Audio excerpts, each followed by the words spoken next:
I'm Loretta Jackson Williams. I grew up in Indianola, Mississippi. I attended Tougaloo College where I obtained my bachelor's in chemistry.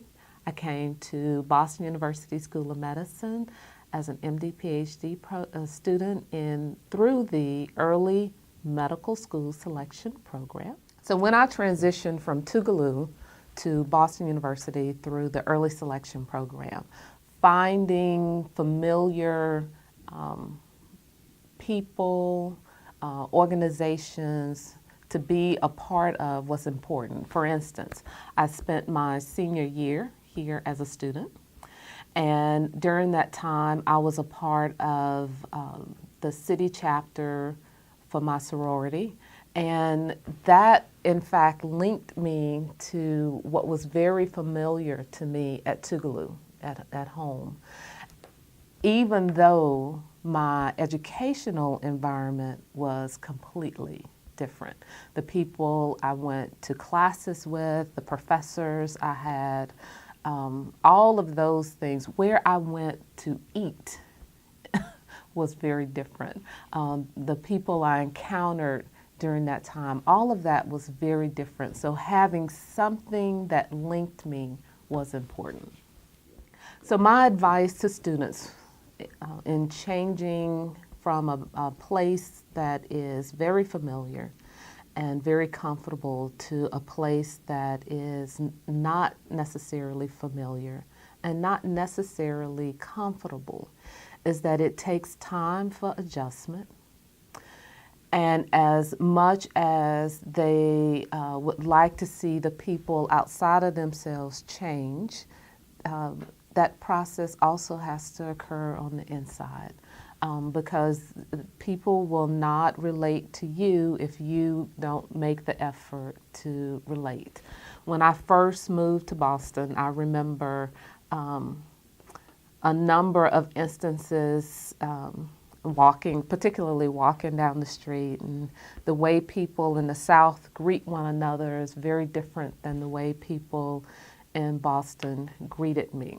So when I first moved here, and that was one of the things that I took note of, I viewed it from the lens of, well, they must not like me, when in fact that was my interpretation of the way people didn't greet.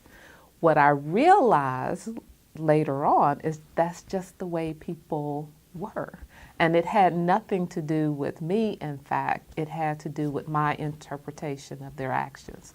So part of what you have to do in an unfamiliar situation is realize that your interpretation of other people's actions has as much to do with your thoughts and your outlook and your previous experiences as it does to them. Now, that does not mean to say, and I am not one to say, that things are absolutely wonderful. It just takes some time and adjustment. In my mind, at some point you have to get to a realization for yourself that the reason you're here is not for other people. You're here for your education. There was a reason that this was the place that you chose to continue that education.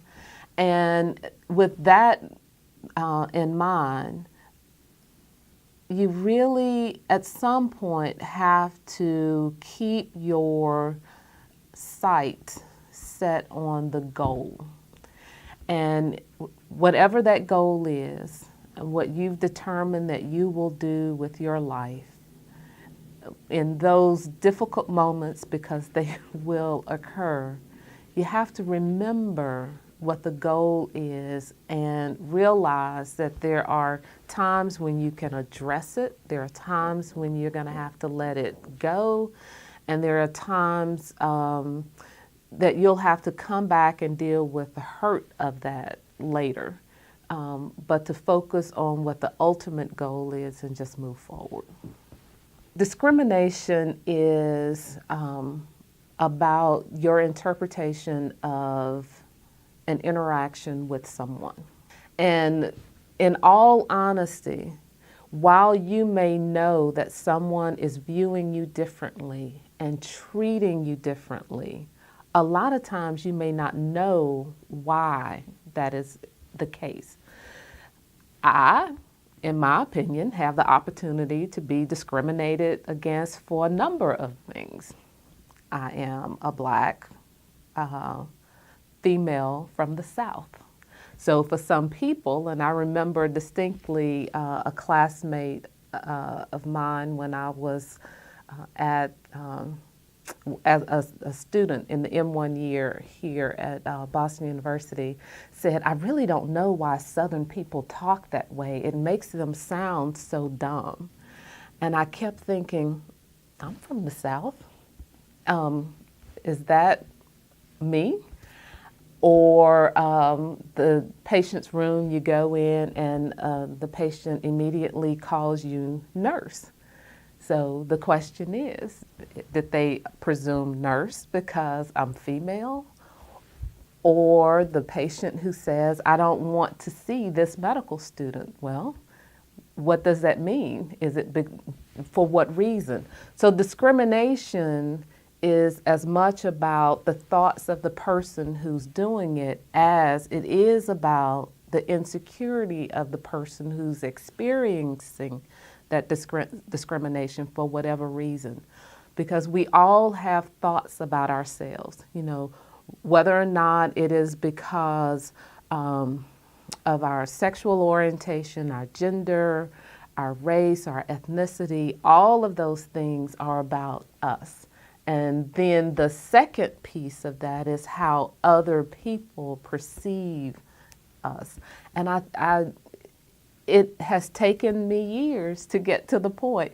So now we are years later, and I've reflected on my time as a student at Boston University. And I'll be honest, most of my professors by name I could not recount. However, I remember distinctly the one lecture that Dr. Lightfoot gave when I was a medical student as an M1. And I even remember the topic. And it had, in all honesty, nothing to do with the topic that he was delivering, but the fact that his skin color looked a little bit more like mine. And I had not seen a professor who looked like me up until that point.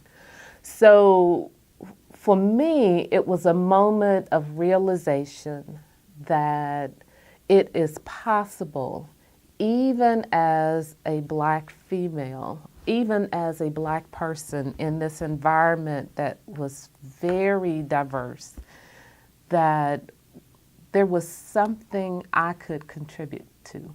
I could give, I could do, I could be a part of, and he made that real for me. My experience here as a student greatly enriched my life and expanded my view on a number of different things that I would not have seen, I would not have done, I would not have taken part of if I had not been here. I have had the opportunity after I finished here at Boston University to move to do a residency in California and then to go back to my home state of Mississippi. And throughout my travels, the thing that I've learned is that some of the challenges that you deal with, no matter where you are the same, and some of those challenges are different. The important part of that statement is that no matter where you are, there are challenges. And for anybody, what you have to decide is which challenge are you willing to meet.